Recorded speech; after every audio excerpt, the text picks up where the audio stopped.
সারা জীবন কাম করলি লুইট্টা খাইলি পরের মাল, এখন পিছন ফিরে চাইয়া দেখো চোখ রাঙ্গাইছে মহাকাল।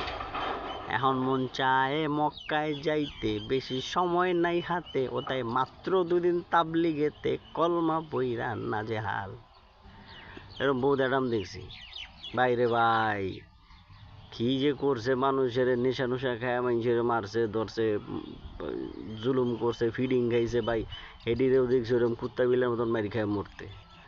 আবার এখনও দেখতেছি দাড়ি টুপি লাগায়া কতটির মুখও ব্যাকা হয়েছে স্ট্রোক করে, আবার কতটি অনেক মসজিদ কমিটিতেও আছে। কি তো মানুষগুলো যে জুলুম করছো, ওদের কাফারা দিবি না? জাগর লগে জুলুম করছস, ওরা যদি মাফ না করে, আল্লাহ যে মাফ করবা ওই হুকুমই নাই। আল্লাহ ওই অধিকারী সংরক্ষণ করে রাখেন, ওটা বান্দার উপরে দিয়ে দিচ্ছে।